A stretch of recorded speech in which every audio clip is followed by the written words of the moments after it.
کام بزانه بن او شر بر بکوه دچه شروین گرینگ دوی شری دا چنه کو کسی که گرینگ شروی جمع رب گفجی پروفسور دکتر عباس ولی ماموسه زانینگه جه لندنی و بمرایا دکتر عباس دم باش هفت روزه که ام شر بر دوامه دهاتوی ام شر چون دبینی برو کوی دچید بباوری من او شر الان واردی قناغه چی تازه بو او قناغه دیاره آمانجکانی استراتیژیکی او شرعی به احتمالی زور ده گردره حتی استا آمانجکی زور معلوم بو او بو که جیر ساختکان بنامکانی آبوری و کمالایتی و فرهنجی نظامی و امنیتی ایرانی و ایران بکری و ایران مجبور به تسلیم به الان که تسلیم به و بگرتو سرمیزی مذاکرات به اساسی او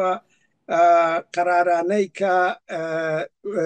دونالد ترامپ بویداناون یعنی سه قرار اوی که دزل پیتاندن بکشن هرواتر پروژه ای موشکی بالستیک کن تعطیل بکن هرواتر مداخلتی ای سیاسی ده ناوچکی ده بشوی رابردو نکن او سه شرطانه که ترامپ دایناوه اوانه قبول کن بلام استا وضعک آوای لها تو یچک شکستی این نظامی ایرانی اوی که لشری ای هوایی دا ایران دیاره هیچ جورا برگری نی اوی یک دوم اوی که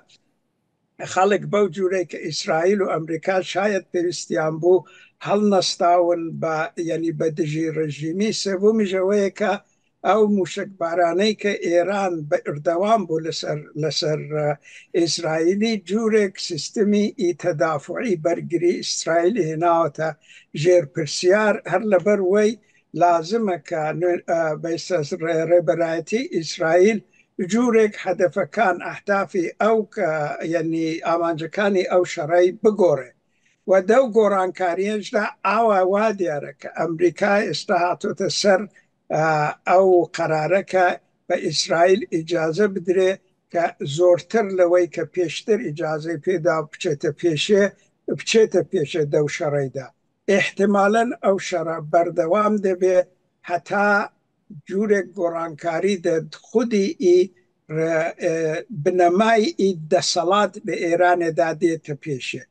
او نه ایران نه اسرائیل نه امریکا و نه اسرائیل هیچیان نه نوک او رژیمه به سرعت بکوه لبروی که آلترناتیوی وجودی نیه که جگای وی بگریتوا و نتیجه ممکنه ببیتا انارشی و هرجمت لبروی زورتر پیان خوشه که زختی بخنه سر رژیمی او رژیم ایران ده ناو خوی ده گورانکاریه که بکا او گورانکاریه سبب بکا هم لنظر مشروعیتی ای سیاسی رژیم و خلقی قبول به و هم لبروی که بتوانه خوی لرابردو بپسینه و واردی قناغی که تازه دقل مذاکرات و معاملات باشا دکتر بگمان لی گلک پرسیدن از بکم لسر همان ریتمی بچن لی از پرسیاره که دناف گوتنی تا از بین بو من چه بو یعنی امریکا و اسرائیل یان روجاوا نکاره آلترناتیوی چه کرد اپوزیسیونه که لگوری خوب یعنی بهست چه بکرد لی ایرانی آلترناتیو باشه وی لی ایرانی استا یعنی باو عجله و باو سرعتی درست کردنی زحمته اگر مبستیان او باید که رژیم بروخینن دبو او پروسه نظامی بشیوه چی دیگه دست ببکه یک او بو که دبو او دمی لباتی وی که بین لسر بناماکانی آبوری فرهنجی بدن دبو بچن بناماکانی امنیتی ایرانی بیرام کن یعنی اوانا لان کاریان کردو که سیستمی ای سرکتی ایرانی ای ناوخوی ایرانی هروا ماوتوا او بو خوی زور سرنج راکشه بو چی ده هیرشه چی آوا ده اسرائیل یعنی هیرج ناکات سر بسیجی هیرج ناکات سر هیزکانی ای دش بشتی براپرین خلچی هیرج ناکات سر پۆلیسی ئیشاری و ژاندارمەری و ئەمنیەتی داوەزدا هەر هێرش دەکاتە سەر پاسداران و سەر بناماکانی بنەمەکانی ئابووری ئێرانی ئەوە نیشان دەدا کە ئەگەر ئەوانە قەرارەکان ئەوە بووە کە کارێکی نەکەن لە ئێرانێ خەڵک بەو شێوەی هەستێ و ئەگەر هەستێ مەجبور بوون بەرەوەی بڕۆن کە ڕێژیم بگۆردرێ ئەگەر ڕێژیم بگۆردرێ ئالترناتیڤێک بەو ئەجلە و سرعەتەی دروست نابێت تەجروبەی عێراقێ لە ساڵی 2023 ئەوەی نیشاندا کە ئەو ئالترناتیڤەی کە بە ئەجلە بوو عێراق دروستیان کرد و بەشی زۆریشی درۆ بوو ئەوانەی ئالترناتیڤی حکوومەتی عەرەبی ئەو تەجروبە ئەو ئازمونە لە ئێرانە تکرار نەبێتەوە ئێران زۆر گەورەتر زۆر گرنگترە لە عێراقێ و لە نەزەر استراتێژیکەوە ئەگەر لە کۆنتترۆل دەربچێ کۆنتترۆلی ینی ئێران وەزعەکەی ئاکامەکانی هەم بۆ سیاسەتی گشتی ئەمریکایەوە هەم سیاست دکتۆر بەڵێ لێ ئەنجام دە ناف شاردا ینی لە نێو گەرمەی شاردا جاریوەی هەندێک شت ڕۆ دەدەن دەتوانن استراتیژی بگۆڕن یان نە بۆ نمونە هێرشی کە ئەمڕۆ لەسەر نەخۆشخانە کراوە لە ئیسرائیل ئەوە دەتوانێت شێوازێک استراتیژیەکان بگۆڕن بەڵێ ئەوە دەتوانێت یعنی نەتیجەکان بگۆڕێ ئەگەر دەوڵەتی ئیسرائیلێ بەڕاستی بێوێ کە لەو بەهان لەو کەیسەی ئیستفادە بکاو و ئامانجەکانی استراتێژیکی بگۆڕێ ئەوەش ئەوەیە کە چونە تا ئێستا دەوڵەتی ئیسرائیلی هەمیشە بە جەماوەری خۆی کتووەکە ئەمە هێزێکی بەرگری هەوایی و موشکی باڵستیکمان هەیە کە دەتوانێت ئەمنیەتی بۆنگۆ بێنێ ئەلان نیشان دەداکە ئەو موشکانە یعنی ئەو میسایلانەی باڵستیک کە ئێران هەیەی کە ئەوانە کە دەژم بەشێک لەوانە لە سیستمی بەرگری ئیسرائیلی ڕەت دەبن ئەوە بۆ خۆی نقطەیەکی نەرینی و منفیە بۆ دەوڵەتی ئیسرائیلی جا نیشان یاهوو کە ئەلعانە کە دەوەزێکی حساسدایەوە لە بەڵشەوە ویستویەتی کارێکی بکە کە ژیانی سیاسی خۆی پارێزێ ممکنە لەو بەهانەی وەک ئەوکسکیوزەی استفادە بکە و ئامانجەکانی شەر بگۆڕێ ئەمما ئامیشە ئەوەی دەبدە نەزەر بگرین کە دە تەوافقی بینی ئەمریکا و ئیسرائیلیدا ئیسرائیل هندێک برێک هندێک تۆرموزی لەسرە لە تەرەف ئەمریکایەوە و لەبەروەی کە و ئامانجانە بگۆڕێ حتمەن و حتمەن دەبێت تاییدی ترامپ و دەوڵەتی ئەمریکایی هەبێت دکتۆر لەبارەی هاتنە پێشی ئەمریکا لەبارەی سەربازیەوە چۆن لێک دەدەیەوە ئەگەر هەیە ئەمریکا تووشی ئەم شەڕە ببێ بە باوەڕی من زۆر زەحمەتە ئەمریکا ئەگەر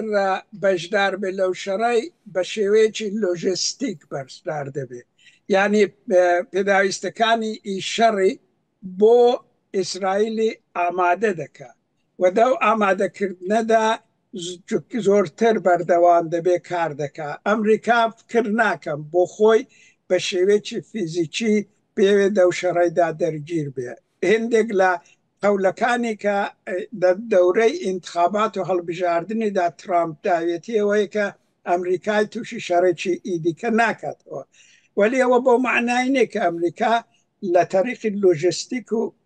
لە پشتی ئیجبهەیەوە ئیسرائیل پشتیوانی لێ ناکات هەگەر مەسەکە بێتە جگایەکی کە ئێران بەرەو ئەوە بڕوە دەو مدەتەیدا کە ماوە ئەو پیتاندنی یورانیوم ئێدامە بدا بەردەوام بێ لەسەروەی و لە حەدی سەدی 90 ینی یورانیومی 90% ڕەت بێ احتمالی وەی هەیە کە لەبەروەی کە کارەکە ئەجلەی پێ بدەن بە سورعەت بیکەن ئەو دەمی ئەمریکا بۆ خۆی ئەو بۆمبانەی کە لازمە بۆ شکاندن و وێرانکردنی ئەو ناوەندەکانی ئیچەکی ناوەکی پیداندنی یورانیۆمی لە ئێرانێ ئەو چەک بۆ خۆی ئەوانە بە دژی ئێرانە بەکار بێنێ ولی تا ئەو جێگایی کە ئیسرائیل زەرفیەت و توانایی وەی هەیە و بە تەکنۆلۆژی کە ئەمریکا دا اختیاریان دەنێ ئەو کارێ بکە ئەمن فکر دەکەم ئەمریکا ڕاستەخۆ لەو شەڕەیدا دەرگیر نابێت بەڵام دکتۆر یەک شت هەیە خاڵی فۆردۆ دوێنێ بەرپرسانی ئیسرائیلی گوتیان تا کۆتایی بە فۆردۆ نەهێنین هێرش بەردەوام دەبێ. فۆردۆش بەو چەکەی کە لە ئیسرائیل هەیە بە پێی زانیاریەکان لە نێو ناچێ مەگەر ئەو بۆمبە تایبەتەی ئەمریکا بە B2 بگوازرێتەوە بۆ لە نێوبردننی. چۆن چارەی فۆردۆ دەکە ئەگەر ئەمریکا ڕاستەخۆ نەچێ بۆمبە باران نەکە؟ بەشێک لە چاودێرەکانی استراتێژیک و سیاسی باوەڕیان هەیە کە ئەو بۆمبانە هەر 2 ڕۆژ پاش هەڵبژاردننی ئەمریکایە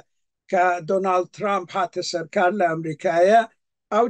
ئەو بۆمبانە بە ئیسرائیلی دراوە. مهمەوەیە کە ئەو بۆمبانە دە اختیاری ئیسرائیلدان، وەری مهمەوەیە کە ئایا ئەو تەیارانەی کە لازمە کە ئەو بۆمبانە بەسەر فۆردۆی دابدەن ئەوانە دە اختیاری ئیسرائیلیدا هەیە یانێ. دەو سوورەتەیدا دەبێ ئەمریکا کۆمەجێ بکارە و جوورەی کە من ئەرزم کردی پێشتریش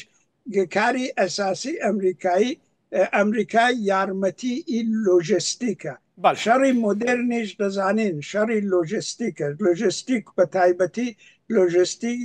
لۆژستیکی تەکنۆلۆژیای نظامی زۆر گرینگە دا تعیینی سەرنوشتی شەڕێدا. دکتۆر ئەوەی کە لە قسەکان تێگەشت بم زیاتر پێم وایە دەڵێ ئەم شەڕە درێژە دەکێشی. لە درێژە کێشانی شەڕدا بە باوەڕت کامەیان تەنگە نەفەس دەبێ، ئێران یان ئیسرائیل؟ بە باوەڕی من ئێران مەجبور دەبێ ئەگەرەوە درێژەی هەبێ بۆ چەند سەباو. ئێران ئەو ڕۆژ گۆیا وەزیری دەرەوەی فەرانسای کوێتێکی ئێران بەمە پەیامی داوە کە حازرە مذاکرات لەسەر ڕادەست پێ بکاتەوە بە شەرتێکی کە ئاگربەز بێ شەڕ ڕاوەستێ. ئەمن فکر ناکەم پاژە و مەسەلەیە و بیمارستان و خەستەخانەی ئیسرائیلی ئەلان نەتەنیاهوو بێوێ ئەو شەڕەی ڕابگرێت. جا بۆی ئەو شەڕە بەردەوام دەبێت. ئێران دە و پرۆسەیدا لە نەزەر نظامی و ئەمنیەتیەوە دۆڕاو دەبێت بێ دەوەی تەردید نیە. ئێران لە نەزەر لە بواری تەکنۆلۆژی نظامیەوە نە لە بواری ئابوووریەوە ئەو تواناییەی هەیە کە شەڕێکی دوور و درێژ بکە. ئەمما دێرە دەیەکشیش زافە بکە. ئیسرائیلیش دەو شەڕەیدا زۆر ئاسب پەزیرە. ئیسرائیل زۆر چکۆڵەیە، جەماوەرێکی ئیسەیالی هەیە، اقتصاد و ئابوورەکەی دەوەزێکی زۆر خراپدایە و ئەوە لەوێش بەردەوامبوونی ئەو شەڕەی ناتوانێت بێ مەحدود هەتا زۆر بڕواتە پێش. بۆیە ئەمە فکر دەکەم ئیسرائیل و ئەمریکا دێنە سەر ئەو قەرارەی کە ئەو شەڕەی زووتر خەلاص بکەن. پرۆفسۆر دکتۆر عەباس وەلی مامۆستای زانینگەهەیە لە لەندەنا پایتەختە بریتانیا و بمەڕە بۆی گەلک سپاس بوو. سپاس بۆ ئێوە.